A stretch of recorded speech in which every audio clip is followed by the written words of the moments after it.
오늘 저희가 함께할 하나님 말씀은 역병의 때를 사는 그리스도인이라고 하는 제목으로 우리 히브리서 11장 38절에 있는 특별히 가로 안에 있는 이 말씀에 대해서 같이 한번 살펴보려고 합니다. 세상이 감당할 수 없는 사람들이다 라고 하는 이 평가가 믿음의 사람들에 대한 평가였습니다. 하나님을 믿는 자건 믿지 않는 자건 이 기독교인들을 바라보면서 세상이 감당할 수 없는 사람들이라고 불렀었는데요. 과연 무엇이 그리스도인으로 하여금 세상이 감당할 수 없는 사람이 되게 했는지, 그리고 어떻게 행했길래 사람들은 그들을 세상이 감당할 수 없다라고 불렀는지를 같이 한번 살펴보겠습니다. 최근 우리는 이 전염병이 얼마나 한 사회를 마비시킬 수 있는지에 대해서 지금 확인하고 또 경험하고 있습니다. 중국 우한이라고 하는 지역에서 시작된 이 코로나19라고 하는 바이러스로 인해 감염병이 발생을 했고요. 온 세계에 이 병이 퍼지고 있는 중입니다. 이 감염병에 시작된 이 중국 우한성과 그 주변 지역에서 벌써 중국에서만 이 15,000명, 1,500명의 사망자가 나왔습니다. 그리고 확진자의 숫자가 7만이 넘었다라고 하는 것도 우린 듣고 있죠. 그럼 중국에서 1,500명이 지금 이 질병으로 죽었다라고 하는 말은 대단히 우리로 하여금 두렵게 만듭니다. 왜냐하면 우리는 중국의 인접국이기도 하고요. 동시에 가장 많은 인구가 왔다 갔다 하고 있는 지역이기도 하기 때문입니다. 한국 역시 이 감염병에 대하여 자유롭지 않습니다. 여러 가지 경로로 이 바이러스에 감염된 분들이 있고요. 또 그런 분들이 1차, 2차 감염도 일으켰다라고 하는 것들을 듣고 있습니다. 온 국민이 마스크를 쓰고 다니고 있고요. 손 세정제를 휴대하시는 분들도 있습니다. 또 많은 사람들이 모이는 장소를 극도로 기피하게 되었고요. 여행도 줄어들었고 쇼핑도 줄어들었고 극장에도 안 가고 놀이공원에도 사람이 없다고 합니다. 일부 제 주변에 있는 믿음이 좋은 친구들이 놀이공원에 갔는데 줄을 전혀 서지 않고 평소에 타고 싶었던 모든 걸 다 탔노라 라고 자랑하는 걸 들은 적이 있습니다. 심지어 학생들은요, 졸업식도 간소화하거나 취소하는 일들이 일어나고 있고요. 저희도 저희 아이가 졸업을 하는데 엄마가 오면 안 되고 아빠도 오면 안 되고 민간인이 그 안에 들어올 수 없다 해가지고 그 안에서 자기들끼리 반 안에서 졸업식을 하고 나온 아이를 짜장면 먹였습니다. 제가 알기로는요, 이런 경우는 아마 제 인생에서는 한 번도 없었던 것 같습니다. 교회들도 예외가 아닙니다. 많은 연합수련회가 여러 가지 걱정 때문에 취소가 되었습니다. 교회 내 행사들도 뒤로 미뤄지거나 없어졌고요. 나눔교회에서도 매월 첫째 주에 하는 성찬식이 많은 사람들의 손이 이렇게 닿는 부분이 있다라고 해가지고 좀 우리가 성찬식을 한 달을 하지 않는 것으로 정했습니다. 또 특세를 해야 되는가 말아야 되는가에 대해서도 긴장하면서 계속 상황을 살펴봤죠. 될 수 있으면 이런 상황이 어떻게 해결될지 또 어떻게 될지에 대해서 두려워하고 또 불안해하면서 이 진행되어지는 상황을 함께 살펴보았습니다. 성도 여러분, 저는요, 이런 전염병의 때를 살아가는 그리스도인들은 어떻게 살아야 되는가라는 질문이 생겼습니다. 이런 병이 처음 온 것이 아니고 역사 속에 끊임없이 이런 전염병의 상황들이 있었는데, 그런 상황들 때 하나님의 사람들, 하나님의 교회는 과연 어떻게 반응했는지 알고 싶은 것이었죠. 그런데 여러분, 저는요, 이런 때에 자기의 믿음을 아주 과시하거나 자기의 믿음을 강요하는 태도는 잘못된 태도다라는 생각이 있습니다. 그리스도인들은 죽음을 두려워하지 않습니다. 그리스도인은 병을 두려워하지 않습니다. 그리스도인들은 모이기를 피하는 어떠한 자의 습관처럼 하면 안 됩니다 라고 말하면서 이런 상황에도 불구하고 다 모여야 한다, 병을 두려워할 필요가 없다, 육체의 죽음을 두려워하면 되겠느냐라고 말하면서 한자리에 모을 만한 용기가 저에게는 없는 것이죠. 역병으로부터 하나님께서 우리를 지켜주실 것입니다 라고 하는 말을 못하겠습니다. 왜냐하면 그리스도인들도 전염병에 의하여 감염이 되고 또 그 병으로 인하여 죽는 경우들이 있기 때문입니다. 저는요, 하나님이 저와 함께 하심을 믿습니다. 그리고 하나님이 하나님의 백성들을 지키시고 돌보시는 분인 줄 알아요. 그러나 그럼에도 불구하고 많은 사람들이 모인 곳에 갈 때 마스크를 썼습니다. 그리고 누군가가 저에게 손을 탁 내밀며 악수하자고 할 때 언뜻 두려움이 밀려오면서 악수보다는 주먹 인사를 하는 경우가 있었습니다. 열심히 이 기간 동안 손을 씻었습니다. 혹여나 기침을 하지 않을까 주의하기도 했고요. 마스크를 자주 하려고 애를 쓰기도 했습니다. 하나님의 보호와 무관하게 질병에 걸리지 않기 위하여 우리는 노력해야 되고 병을 전염시키지 않도록 힘써야 된다라고 하는 생각이 있기 때문입니다.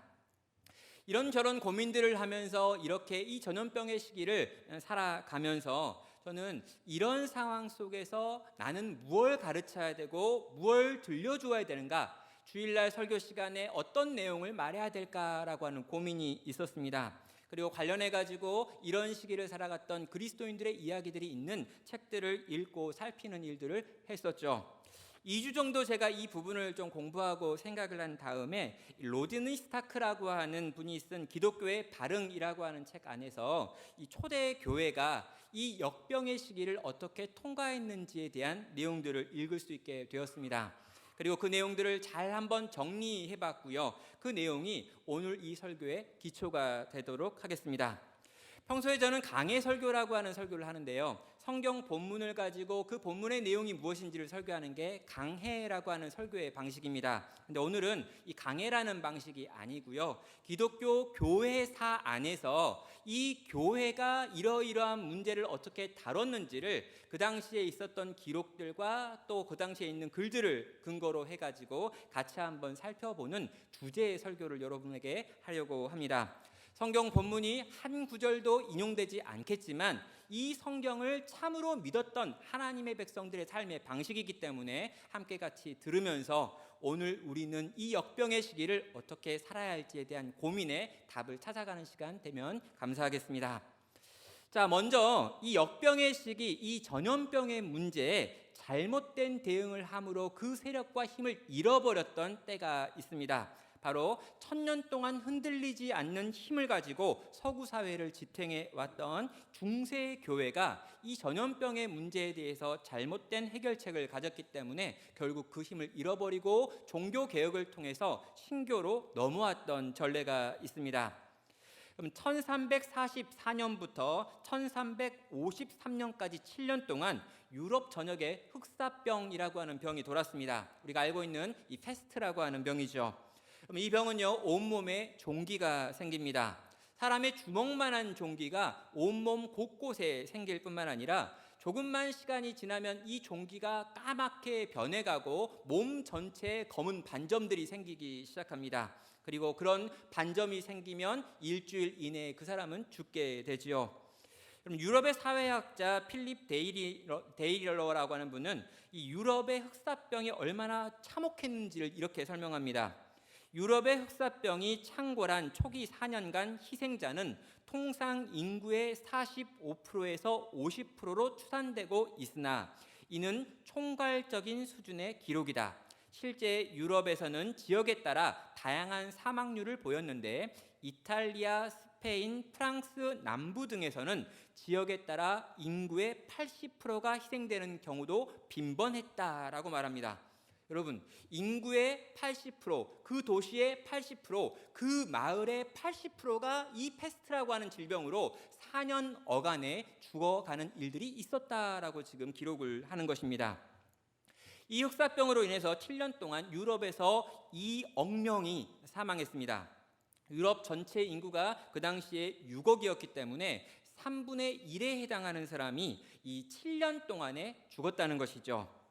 자, 이렇게 흑사병으로 창궐했던 기간에 유럽 사회 전체는 기독교 국가였습니다. 중세 교회는 그 당시 서구 전체를 총괄하고 있었고요. 그 사람들이 믿음이 있건 없건 간에 전부 다 기독교인이었던 때가 바로 이 유럽 사회였고 그 시기의 유럽이었습니다. 그런데 이러한 사회 속에서 기독교가 과연 무엇을 했는가, 어떤 일을 했는가를 살펴봐야 되는데 중세 교회는 그들을 제대로 돕지 못했습니다.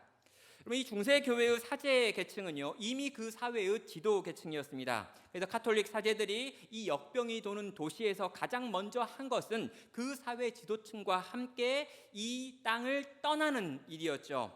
도시 안에서 역병이 돈다라는 말이 들면 이 사회에서 가장 힘있고 능력 있는 자들은 빨리 이 사회를 떠나는 것이 자기의 생명을 지키는 방식이라고 생각했는데 당시의 사제들도 그런 일들에 동참을 했다는 것입니다. 특별히 그들이 소유하고 있었던 수도원들은 이러한 역병을 피하는 데 아주도 효과적인 곳이었기 때문에 사회를 이끌고 있었던 병자를 도와야 됐던 그 사제들이 이 땅을 떠나가지고 그들이 가지고 있는 수도원으로 피하는 일이 빈번했다는 것입니다. 수많은 병자들은 사제들의 도움 없이 죽어갔습니다. 그리고 역병의 때가 끝났고 당시 중세 교회는 다시 이 땅으로 돌아왔지요. 도시에 돌아온 이 사제들을 바라봤던 사람들의 시선이 이전과 같지 않은 것입니다. 가장 힘들고 가장 어려웠던 그 역병의 시기를 함께 보내주지 않았던 영적 지도자들을 자기들의 지도자로 인정할 수가 없었던 것이죠. 그 전에 가지고 있던 신뢰, 그 전에 가지고 있던 그들이 신의 종이기 때문에 가졌던 존경 같은 것을 보이기가 어려운 상태였던 것입니다. 중세교회는 이 문제를 해결하기 위해서 이 마녀들을 사냥한다거나 이 모든 질병의 근원을 바로 유대인들이 가지고 온 것이고 흑마술의 결과다라는 식으로 설명을 했습니다. 그 결과 많은 마녀들이라고 하는 여인들과 또 집시들, 이교도들 그리고 유대인들을 학살하는 것으로 또다시 이것들이 전개가 되었죠. 사랑하는 여러분, 이 모든 사건들을 통해서 사람들이 뭘 알게 되는 걸까요? 사람들은요, 교회가 아무것도 할 수 있는 것이 없구나라고 하는 절망을 느꼈습니다. 중세 교회가 역병 앞에서 보였던 반응 앞에서 사람들은 혼란을 느꼈죠. 중세 교회 로마 카톨릭은 우리를 구원할 수 없구나, 우리가 경험하는 인생의 중대한 문제 가운데 개입해 주지 않는 거구나, 특별히 위기의 때에 대안이 될 수 없는 곳이구나라는 것들을 사람들은 은연중에 확신하게 된 것입니다. 그리고 이 거대한 역병 이후에 세월이 지나서 100여 년의 세월 정도가 지난 후에 종교개혁이라고 하는 새로운 운동이 일어나서 새로운 종교의 이 중세교회가 무너지게 되는 것을 경험하게 되는 것이죠. 성도 여러분, 교회 공동체가 이 역병에 대하여 잘못된 반응을 보였을 때 그 공동체는 더 이상 이 사회의 영향력을 잃어버립니다.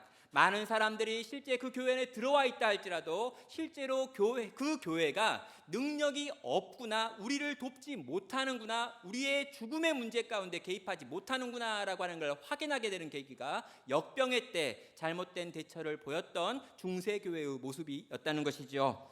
그렇다면 우리는요, 과연 이 중세교회와 다른 또 다른 모습을 보였던 때가 있었는지 다시 한번 살펴봐야 합니다. 이 역병의 앞에서 철저하게 실패한 것이 중세 교회였다면요, 이 역병 앞에서 철저한 승리를 경험하고 있는 것이 바로 초대 교회의 역사입니다. 자, 초대 교회를 한번 살펴보면은요, 이 초대 교회가 있었던 이 콘스탄티누스라고 하는 황제가 312년에 칙령을 내려가지고 기독교를 공인화하기 전에, 그러니까 이 제국의 핍박을 받고 유대인의 공격을 당하면서 이 사회의 가장 힘들고 어려운 사람들이 모여서 이루어져 있던 이 교회 공동체가 있었던 바로 그 시대에 두 번의 거대한 역병이 있었습니다. 그럼 이 두 번의 거대한 역병에 대하여 옥성득 한국기독교학 교수는 이런 방식으로 기술을 하고 있습니다. 기독교 윤리 실천 운동이라고 하는 책에 2월 10일자에 낸 내용인데요, 시리아에서 출병했던 군인들이 가지고 온 천연두로 인해 로마 제국의 500만 명이 죽어간 안토니우스 전염병이 안토니우스 전염병이 있었다. 초대 교회는 환자들을 사랑과 희생으로 돌봤고 그 결과 교회는 성장했다. 아프리카에서 온 이 키프리아누스의 전염병은 접촉을 통해 전염되며 치사율이 50%에 해당하는 무서운 병이었다. 로마 제국의 관리나 부자는 전염병이 유행하던 감염자를 피해 도시를 떠났다. 기독교 공동체만 뒤에 남아서 서로를 돌보며 위험을 무릅쓰고 환자를 사랑으로 간호했다. 예수께서 나 환자를 돌보고 고치신 길을 그들은 따라갔다. 결국 많은 교인들이 천국의 소망을 안고 함께 죽었다라고 기록하고 있습니다. 여러분, 두 차례의 거대한 대역병의 시가 있었습니다. 165년도에 있었던 사건이고요, 또 251년도에 있었던 사건입니다. 하나는 천연두라고 밝혀졌고 다른 하나는 이 또 다른 종류, 제가 까먹었는데, 아무튼 또 다른 병입니다. 천연두와 홍역입니다. 그렇습니다. 그러면 천연두를 앓고 홍역을 앓으면서 수없이 많은 사람들이 죽어갔습니다. 그 당시에 로마 제국 인구의 3분의 1이 죽었다라고 하는 기록도 남아 있을 만큼 대재앙의 시기였죠. 그런데 문제가 뭐냐면요, 그 엄청난 대재앙의 시기가 지난 다음에 기독교는 폭발적으로 증가했다는 것입니다. 이 역병의 시기를 통과할 때마다 초대교회의 숫자는 놀랄 만큼 늘어났습니다. 초대교회를 연구했던 로드니 스타크라고 하는 이분은요, 이 부분을 대단히 중요한 것으로 기록을 하면서 그 작고 그 초라했던 기독교가 300년도 안 되는 짧은 시간에 로마의 주류 종교가 될 수 있었던 이유 가운데 가장 중요한 것이 역병의 때를 살았던 그리스도인들의 전혀 다른 삶의 모습 때문이었다라고 밝히고 있습니다. 도대체 초기 기독교는 이 역병의 때에 어떤 일을 했던 걸까요? 그들은 무엇을 믿었고 그들이 믿고 행했던 일은 무엇이며 그 일의 결과는 무엇이었는지 함께 살펴보려는 것입니다. 우리는 이 땅에서 끊임없이 위기를 경험합니다. 그리고 개인적인 위기건 또 사회적인 위기건 그 위기를 통과할 때마다 그 위기를 통과하면서 무언가를 깨닫게 되죠. 여러분, 우리의 생각이나 우리의 삶의 방식 가운데 위기를 통과하면서 만들어진 것이 굉장히 많습니다. 왜 그럴까요? 위기의 경험은 평상시의 경험들보다 훨씬 더 강렬하기 때문이죠. 자, 이 역병은요, 그 사회나 개인에게 있어서 굉장히 강력한 위기입니다. 여러분, 수없이 많은 사람들이 내 앞에서 내 옆에서 죽어가고 있는 것들을 경험하고 있기 때문이죠. 심지어 내가 언제 죽을지 모르는 상황이고 내 사랑하는 가족들이 언제 죽을지 모르는 상황입니다. 여러분, 이 역병의 때 이 로마를 생각해보고 이 제국을 생각해보고 이 유럽을 생각해 보았으면 좋겠습니다. 그리고 여러분이 그 기간에 그 안에 들어가 있는 한 사람이라고 생각을 해보는 거죠. 2000년 전에 이 초대교회가 있었던 이 시기에 만약 이런 종류의 질병이 돌았다라고 생각을 하면서 한번 이 그림을 그려보시기를 원합니다. 오늘날 같은 의학적인 지식이 없습니다. 바이러스가 뭔지 세균인지 뭔지 알 수가 없습니다. 공공위생이라고 할 만한 것이 없고 의학적인 지식이라는 것이 부족합니다. 이것들을 해결할 수 있는 정보도 공유되지 않습니다. 그런데요, 그런 상황 속에서 아주 건강했던 한 사람이 한순간에 쓰러집니다. 그리고 쓰러진 사람의 몸에서 온갖 종기가 막 나기 시작하고요, 그 피부가 까매지는 일이 벌어지는 거지요. 그리고 일주일도 살지 못하고 피를 토하며 죽어갑니다. 여러분, 한두 사람이 그런 게 아니고요, 수천, 수만, 심지어 억대의 사람들이 그렇게 죽어가는 것을 내 삶에서 일상적으로 경험하게 되는 것, 이게 역병의 때입니다. 이 순간 모든 것들이 다 마비가 되는 거죠. 더 이상 무슨 꿈, 무슨 미래 생각이 안 나는 것입니다. 심지어 배고픔 이런 것도 중대한 문제가 되지 않는 것이죠. 여러분, 이 역병의 때에 사람들은 거대한 충격을 경험하게 됩니다. 한스 딘세르라고 하는 분은요, 이 때를 이야기하면서 로마 제국이 경험했었던 충격을 이렇게 표현합니다. 승승장구하던 강대국 로마와 그 범세계 조직의 맥을 거듭 끊는 것은 그 앞에 서는 정치적 천재성과 군사적 용맹도 무용지물이 되는 유일한 세력에 의하여였다. 마치 태풍에 실려온 듯 불시에 들이닥친 역병은 다른 모든 것들의 길을 내어 주어야 했다라고 말합니다.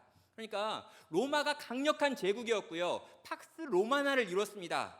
온 세계가 로마의 것이었고 로마의 천재성을 이길 만한 것이 없었고 로마의 군사력을 이길 만한 것이 없었습니다. 그런데 역병이 오니까 이 역병 앞에서 그들이 가지고 있던 모든 실력과 능력과 군사력이 다 쓸모없게 되더라라는 것이 지금 이 역병을 경험했던 로마의 경험이었습니다.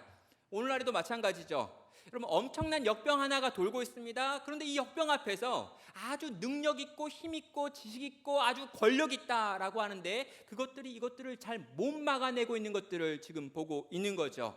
2000년 동안 의학이 발달했고 과학이 발달했고 여러 가지 통신 수단이 발달해 있는데도 불구하고 이토록 어렵다면 고대 사회에 일어난 이 역병의 문제가 얼마나 심각한 문제였을지 우리는 생각할 수 있게 되는 것입니다. 그러면 제국은요, 역병 앞에서 무너지고 있습니다. 그리고 이 제국과 함께 이 제국을 바치고 있었던 이교, 그들의 종교 역시 무너지게 되지요. 그럼 이 역병의 문제를 대하면서 그들은 대답을 할 수 없었던 것입니다. 온 세상을 힘과 지혜로 다스리고 가르치고 모든 것을 이끌어간다고 했었던 이 제국이 이 역병의 문제를 해결할 수 없고, 이 역병에 대한 대안을 이야기할 수 없고, 이 역병을 치유하거나 막아설 수 없고, 이 역병 가운데 있는 사람들을 위로할 수가 없더라는 것이죠. 이 역병으로 인해 죽어가는 이들에게 어떤 위로도 줄 수 없었고 대안도 제시할 수 없었습니다. 당시 기존 질서가 할 수 있는 유일한 일은 뭐였냐면 이 역병을 피해 어디론가 도망가 숨는 것뿐이었죠. 역병이 지나간 후에 그들이 돌아와서 이 폐허가 된 도시 위에 살아남은 얼마의 사람들을 만났습니다. 그때 그들은 더 이상 신도 아니고 능력자도 아니고 신의 아들도 될 수 없었던 것이죠. 자, 초기 기독교는요, 이러한 엄청난 위기의 순간에 이 역병의 때에 자신들이 믿는 바가 무엇인지에 대하여 보여주었습니다.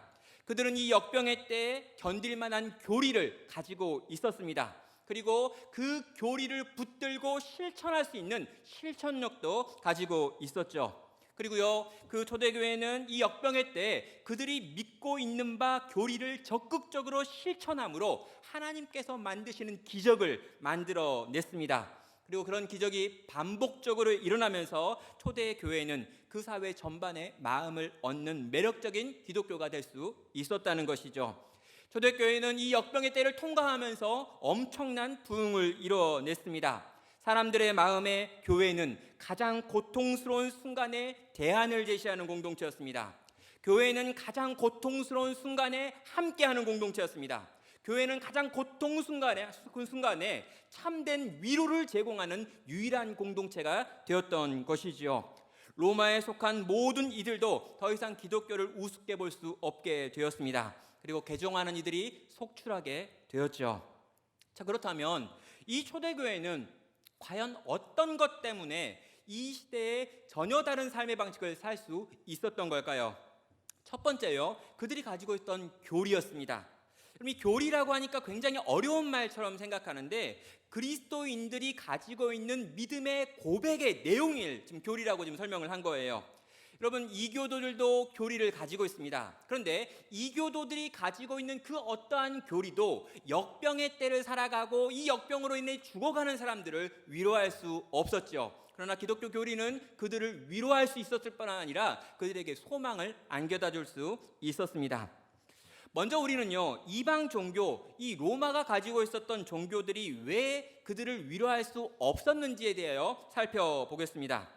로마에는 많은 종교가 있었고요. 로마의 종교 포용 정책으로 인해서 로마가 지배하고 있었던 식민지에는 그 식민지에 있었던 토착 종교들이 그대로 남아 있었습니다.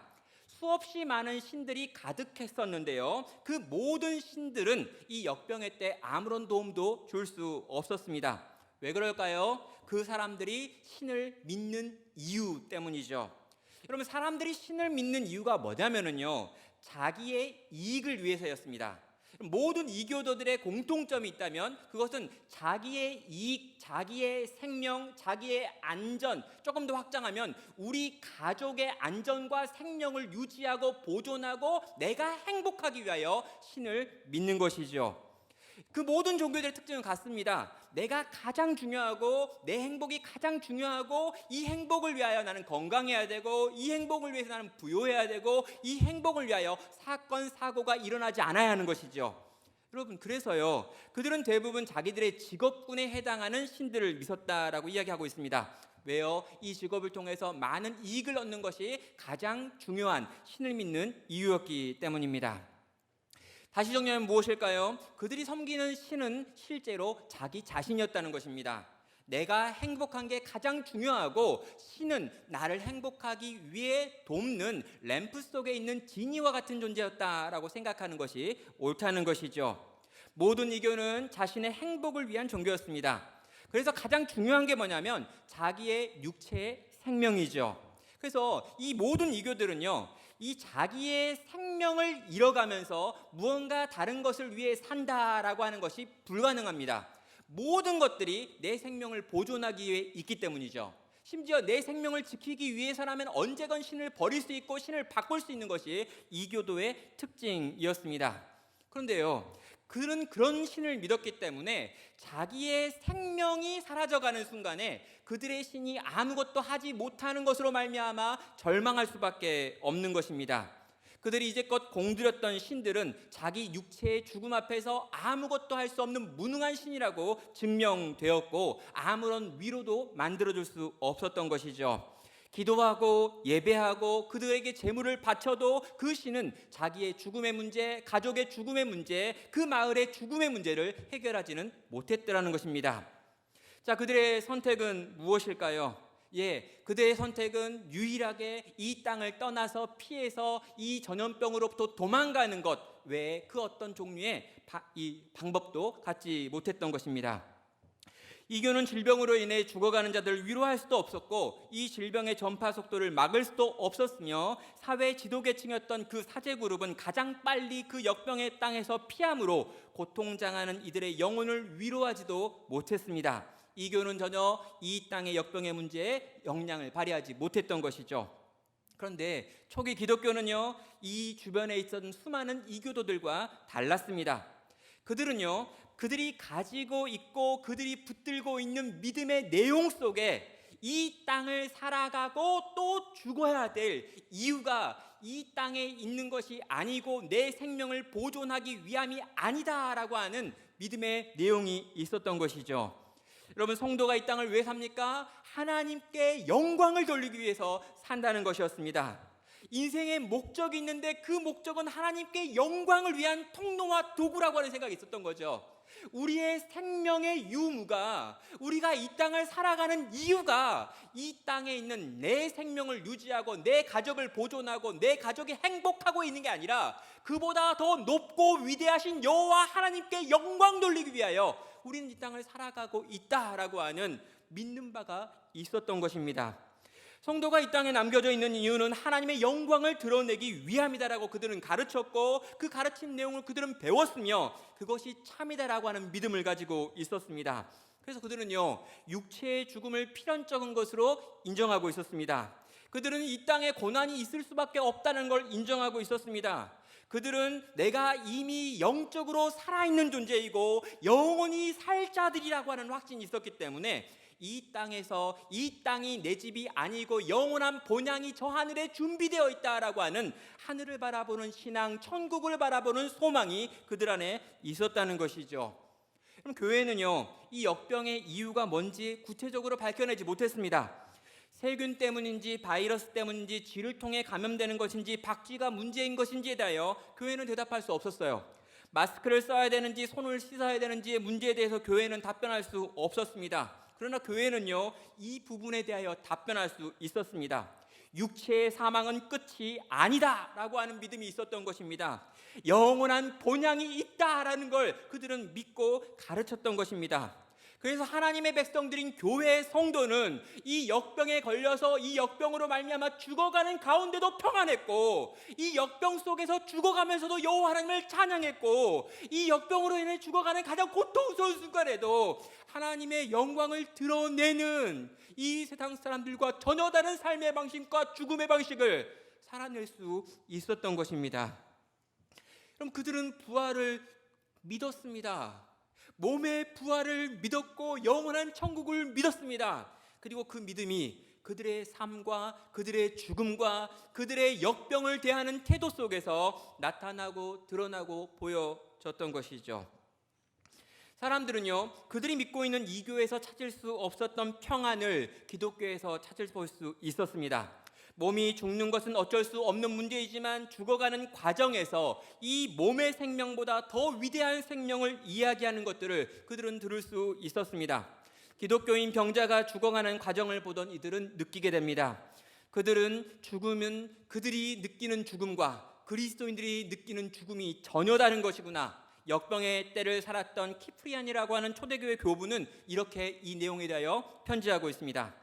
공포스럽고 치명적인 이 역병과 흑사병이 각 사람의 공의를 검증하고 인류의 정신을 되돌아보는 계기가 되니 이 얼마나 시의적절하고 얼마나 필요한 일인지 모릅니다.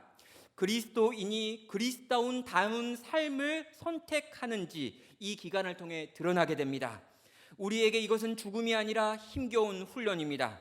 기독교인들에게 이 훈련이 죽음을 멸시함으로써 면류관을 예비하고 앞으로 전진하는 영광이 되고 있습니다 라고 말하는 거예요.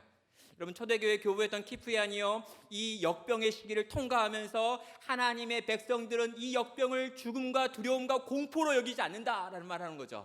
어렵지만 힘들지만 이건 우리에게 있는 훈련이야 라고 생각하면서 이 훈련을 그리스도인답게 통과하자라고 지금 성도들에게 권면하고 있는 것입니다. 여러분이 만약 이 역병의 시기를 살았던 이교도라면 지금 내 눈앞에서 똑같이 죽어가고 있는 그리스도인과 이 이교도들 사이에서 이렇게 죽는 이와 이렇게 죽는 이를 보면서 누가 믿는 신이 참신이라고 생각하게 될까요? 그리고 이 시기가 끝나고 다시금 평화로운 시기가 되어서 자기가 종교를 결정할 수 있을 때가 되었을 때 과연 이 이교도의 길을 끝까지 남아있을까요? 아니면 그리스도인들이 갔던 그 길을 보고 그 길을 쫓아 그 그리스도인이 되기를 선택하게 될까요? 자, 여러분, 이 하나님 나라에 대한 이 교리, 이 천국에 대한 교리, 이 영원한 생명과 부활에 대한 교리를 품고 있었던 그리스도인들은요, 죽음을 전혀 다른 방식으로 이해했습니다. 그리고요, 단지 그럼 그들이 가지고 있었던 교리에만 차이가 있었느냐라고 묻는다면 그렇지 않습니다. 그들은 다른 교리를 가지고 있었고 이 다른 교리는 다른 종류의 행함을 만들어냈지요. 그럼 이교도들은요, 자기의 행복이 모든 가치의 중심이기 때문에 이 행복을 위한 방식으로 모든 걸 결정해서 이 역병의 때 가장 이기적인 선택과 결정을 할 수밖에 없습니다. 도망가는 거지요. 피하는 것입니다. 사람들과 격리되는 것입니다. 병든 사람들을 그냥 두고 빨리 떠나서 숨어서 어떻게든 자기의 생명을 유지하고 보존하는 것입니다. 이게 이교가 선택할 수 있는 유일한 지혜로운 선택이죠. 그런데 그리스도인들은 그렇게 살지 않았습니다. 여러분, 그리스도인은 누구입니까? 하나님의 영광을 위해 사는 자들입니다. 그리고 이 하나님께서 하나님의 형상대로 인간을 지으셨다라고 하는 걸 믿어요. 그리고 그렇게 지으신 인간들 가운데 예수 그리스도의 보배로운 피로 말미암아 하나 된 형제와 자매라고 하는 신앙 공동체가 있음을 그들은 압니다. 그래서요, 그들은 이 형제 자매라고 불려지는 교회 공동체를 사랑하는데 진짜 사랑합니다. 이게 되게 중요해요. 진짜 사랑합니다. 형제를 사랑합니다. 자매를 사랑합니다. 형제 안에서 하나님의 형상을 받는데 이게 아니라 사랑하되 진짜 사랑하는 거예요. 그리고 여러분, 진짜 사랑할 때 어떤 일이 벌어질까요? 역병에 걸린 교회 공동체의 지체가 발생했습니다. 여러분, 역병에 걸린 성도가 발생했어요. 여러분, 이 역병에 걸린 형제, 역병에 걸린 자매를 두고 남은 교회는 어떻게 할까요? 여러분, 초대교회는요, 이 역병에 걸린 지체를 돌보기 시작했습니다. 서로 사랑하라 라고 하는 성경에 나와 있는 교리를 그들의 생명을 걸고 실천했던 것이죠. 여러분, 이 두 번째 역병의 시기를 살았던 디오니시우스라고 하는 교부가 부활절 서신을 통해 가지고 이런 글을 쓰고 있습니다. 그의 글 안에는요, 이방인들이 이 역병을 어떻게 대하는지와 그리스도인들이 어떻게 이 역병을 대하는지에 대한 설명이 나와 있죠. 먼저 이방인들의 경우입니다. 그들은 질병이 발병하면 아픈 자를 내쫓고 가장 가까운 자부터 도망쳤으며 병자가 죽기도 전에 거리에 내다 버리고 매장하지 않은 시신을 흙처럼 취급했습니다. 그들은 이렇게 함으로써 치명적인 질병의 확산과 전염을 피하고자 했으나 이내 아무리 몸부림쳐도 도망치기 어려운 것임을 깨달았습니다. 이게 이교도들이 보였던 반응이었습니다. 반면 기독교인들은 어떻게 반응했을까요? 그들은 위험을 무릅쓰고 아픈 자를 도맡아 그리스도 안에서 모든 필요를 공급했습니다. 그리고 병자들과 함께 평안과 기쁨 속에서 생을 마감했습니다. 그들은 환자로부터 병이 옮아 그 아픔이 자신에게 끌어와서 기꺼이 고통을 감내했습니다. 많은 이들이 다른 이를 간호하고 치유하다가 사망을 자기에게로 옮겨와 대신 죽음을 맞았습니다. 여러분, 이게 그 당시에 쓰여진 한 교회의 지도자가 쓴 편지입니다. 여러분, 많은 그리스도인들이 아픈 성도를 향해 찾아갔습니다. 그리고 그 환자를 돕고 섬기다가 그 병을 옮겨서 죽습니다. 그리고 그 일들이 교회 안에서 계속해서 일어나는 거죠.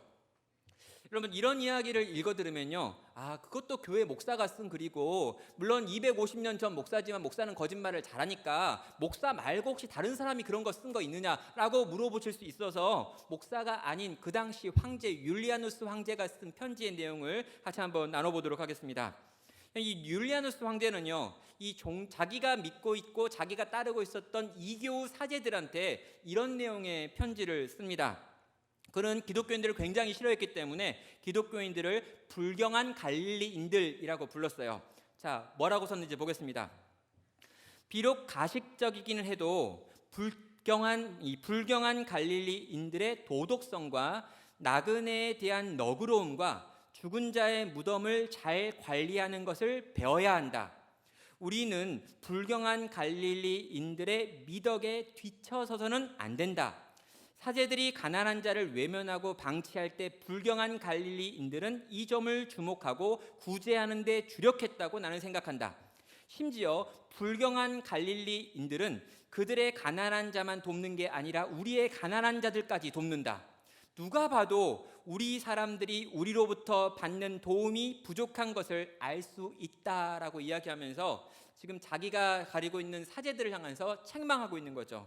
저 불경한 그리스도인들은 어떻게 자기들끼리 저렇게 잘 섬기고 심지어 자기들끼리 섬길 뿐만 아니라 믿지 않는 이교도인 우리들까지 이렇게 섬기는데 우리 이교의 사제들은 그걸 그렇게 못 따라가느냐? 우리가 정말 뭔가 새롭게 해볼 거면 좀 똑바로 해야 되지 않겠느냐? 더 도덕적이고 더 윤리적이며 더 너그럽게 돼야 되지 않겠느냐라고 하는 이야기를 이 율리아누스라고 하는 황제가 지금 자기가 있는 그 종교의 사제들에게 권면하고 있다는 것입니다. 그러니까 신자가 보건 불신자가 보건 심지어 하나님을 적대하고 기독교를 탄압했던 황제가 보건 그 당시 기독교는요, 이렇게 나눠주고 이렇게 섬기고 이렇게 자기의 것을 쏟아 부어주는데 익숙한 공동체였다는 것이죠. 성도 여러분, 그리스도인은 역병의 때 도망가서 숨지 않았습니다. 그리스도인은 역병의 때 형제와 자매를 돌봤습니다. 전염돼서 죽을 것을 두려워하지 않았고 환자들이 방치되었던, 그래서 방치된 환자들이 굶어 죽어가던 그 시대에 그들은 형제 자매를 사랑했기 때문에 그 사랑을 구체적이고 희생적으로 드러내고 표현했습니다. 그리고 그 일을 위해 그들은 생명을 걸었습니다. 실제로 많은 그리스도인들은 이 일을 하던 중에 영광 중에 생명을 잃었습니다. 그들은 사랑의 교리를 생명을 걸고 실천했습니다. 영생을 믿었기에 담대하게 그들은 그들의 생명을 걸었습니다. 그리고 그 사랑과 그 희생과 그 섬김이 또 다른 종류의 기적을 만들어 냈지요. 성도 여러분, 이 그리스도인들이요, 그렇게 누군가를 섬기기 시작했을 때, 그렇게 형제들, 특별히 이 질병에 걸린 형제들을 돌보고 섬기고 함께 죽어가기 시작했을 때 어떤 일들이 벌어질까요? 우린 생각합니다. 그렇게 찾아가서 돌보는 과정에서 병이 더 확산돼 가지고 더 많은 그리스도인들 다 죽어서 그리스도인들이 이 땅에서 없어졌겠구나. 근데 여러분, 그렇지 않았습니다. 여러분, 한번 생각해 보세요. 이쪽에는요, 환자가 발생했는데 이 발생한 환자가 섬세하고 아주 사랑이 많은 사람들이에요. 돌봄을 받습니다. 전염병에 걸린 환자가 잘 돌봄을 받고 있습니다. 한쪽에는요, 전염병에 걸렸다는 이유로 방치되어서 홀로 누워있는 자가 있어요. 여러분, 이 둘 중에 누가 더 살 확률이 높을까요? 너무 어려운 질문이니까 다시 하겠습니다. 이쪽은 많은 사랑을 받고 많은 섬김을 받고 충분한 영양을 공급받고 환기를 시켜주고 난방을 떼주고 있어요. 여기서 죽을 확률과 아무도 찾아가지 않고 아무도 먹을 것을 주지 않고 마실 물도 없고 문을 쾅쾅 닫고 심지어 밖에서 불을 지르는 이쪽에서 살아남을 확률, 어느 쪽이 더 높을까요? 이쪽입니다.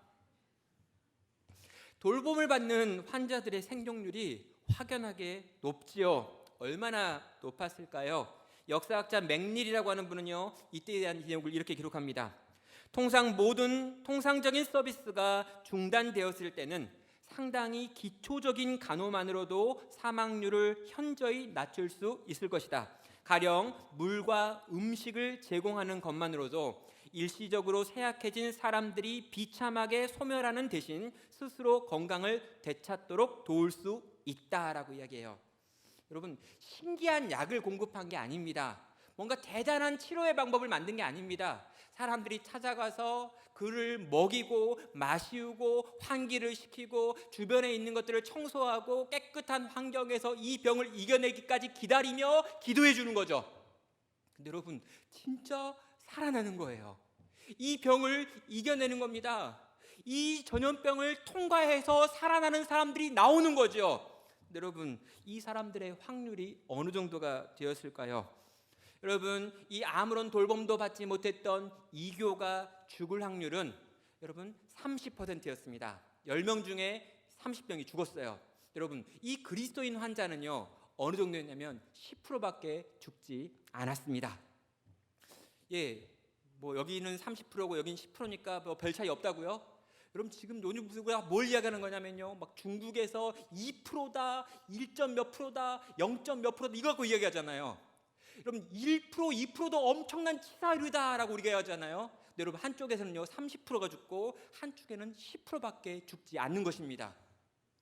여러분, 이 일이요 지금 이 고대 사회에서 일어난 사건이고 이것이 역사의 기록이라는 것이죠.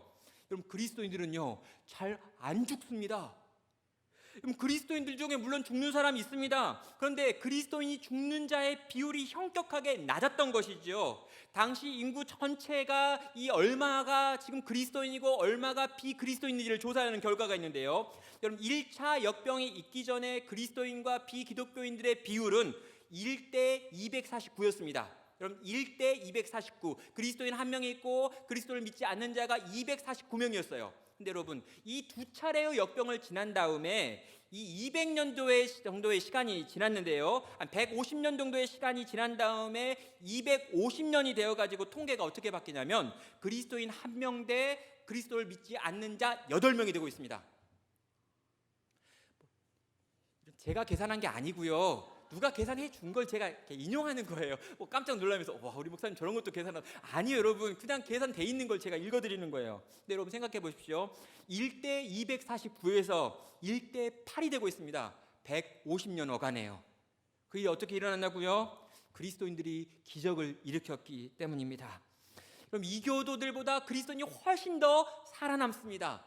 여러분, 이 역병의 때에 많은 자들이 죽어가는데 그리스도인들은 이 역병의 때를 살고 이 역병의 때에 살아나는 사람이 많을 뿐만 아니라 심지어 죽는 자들도 기쁨과 감격과 찬양 속에서 행복하게 죽어가는 거예요. 여러분이 만약 이 역병의 때에 살았던 한 이교도라고 생각해 보십시오. 이 도시에 여러분이 들어와 있고 이 병을 피해가지고 어찌어찌 살았습니다. 그런데 여러분 주변에 많은 이교도들이 죽었는데 그리스도인들은 대부분 살아남아 있는 걸 눈으로 보는 것이죠. 그리고 살아남은 그 그리스도인들이 어떻게 합니까? 이 역병에 걸렸음에도 불구하고 살아난 사람들, 그래서 이 역병에 대하여 전염력을 잃고 이제는 항체와 면역을 갖게 된 그 사람들이 어떻게 살까요? 여러분, 다시금 환자들 가운데 들어가서 그 환자들을 돌보는 일을 하는 것입니다. 그럼 얼마나 무시무시할까요? 여러분, 방역복을 다 입고 마스크를 쓰고 여기에 고글을 쓰고 우주인이 돼가지고 사람들을 섬기는 것이 아니라 모든 것이 다 오픈되어 있는 상태에서 마스크도 없이 이 질병으로 가득한 도시를 돌아다니면서 사람들을 살려내되 그 병에 걸리지 않는 유일한 사람들, 그리스도인들이 나타난 거예요. 여러분, 이 그리스도인들의 모습이 어떻게 보였을까요?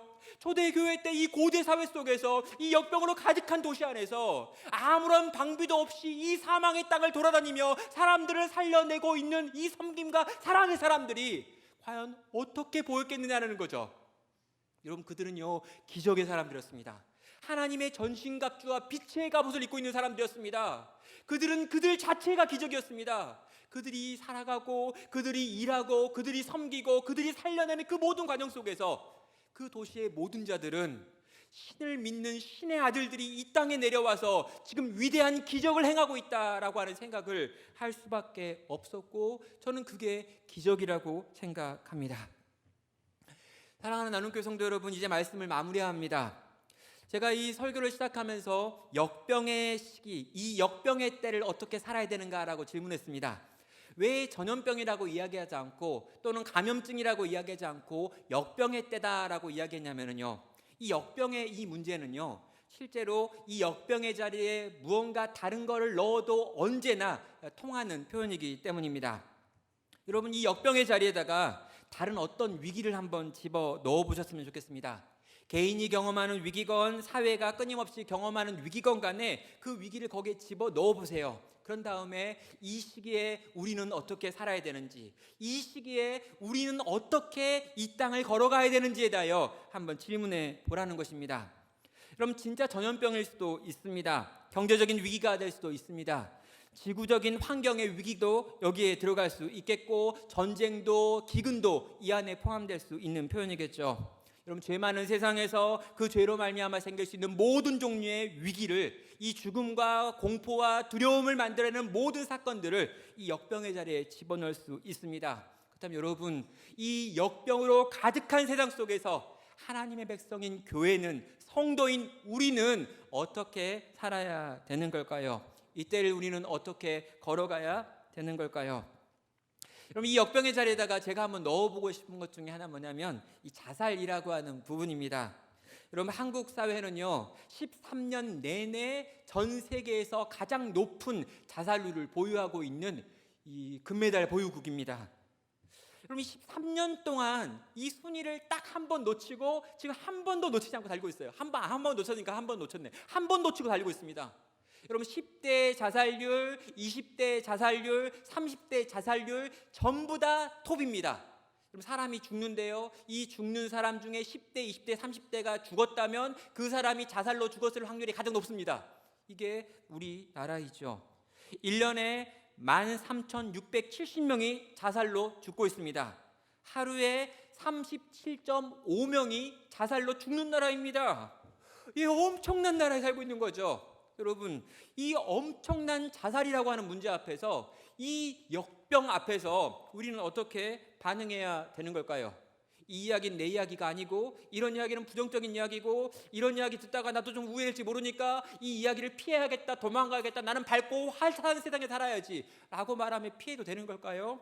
아니면 그 영혼도 하나님께서 원하시는 영혼이고 택하신 영혼이고 하나님의 형상대로 만들어진 영혼이기에 어떻게건 그 문제 가운데 우리가 들어가고 도울 수 있는 방법을 찾고 도울 수 있는 길이 무엇일까 고민해서 함께 그 문제를 해결하는 쪽으로 우리의 삶의 방향이 움직여져야 되는 걸까요? 사랑하는 여러분, 이 로드니 스타크라고 하는, 제가 이 설교를 준비하는데 가장 많이 인용했던 이 저자는요, 이 역병의 문제를 정리하면서 이런 표현 하나를 쓰고 있습니다. 역병에 걸린 대부분의 사람들은 질병 때문이 아니라 무관심 때문에 죽어간다라고요. 여러분, 역병에 걸린 자들은요 질병 때문에 죽어가기보다는 이 질병으로 말미암아 생긴 무관심 때문에 죽어갔다는 것입니다. 사랑하는 성도 여러분, 우리는 우리가 무엇을 믿는지 다시 한번 정리합니다. 내 인생을 위해 삽니까? 여러분은 잘못 살고 있는 것입니다. 하나님의 영광과 그 본향을 바라보고 살고 있습니까? 그것이 우리가 고백해야 되고 믿고 있고 따라야 될 진리이고 교리이죠. 영적인 생명과 영원한 생명이 있음을 우리는 기억해야 합니다. 하나님이 인간을 사랑하시기에 우리도 인간을 사랑해야 한다라고 하는 그분의 서로 사랑의 교리를 기억해야 합니다. 사랑은 눈에 보이는 구체적인 것으로 반드시 드러나고 보여져야 한다는 하나님의 백성들이 살았던 삶의 방식도 우리는 배워야 되지요. 삶의 안정이 무너지는 순간, 내 육신에서 이 땅에서 무언가를 잃어버리는 그 순간, 영원한 생명과 주님이 주실 상을 바라보면서 소망으로 찬양할 수 있는 저희가 되어야겠습니다. 그리고 우리가 배우고 익히고 듣고 깨닫고 연구했던 모든 진리가 내 삶의 내 행함으로 실천되고 보여지고 나타나야겠습니다. 위기에 빠진 이들을 구체적으로, 제발 구체적으로 도우시기를 바랍니다. 그 도움을 위해 손해 보시기를 바랍니다. 하나님의 기적의 통로가 되고 기적이 되시기를 바랍니다. 이 세상에 살지만 이 세상과 전혀 다른 예수 그리스도를 믿는 자다운 삶의 방식을 선택하고 움직이기를 주의 이름으로 축원합니다.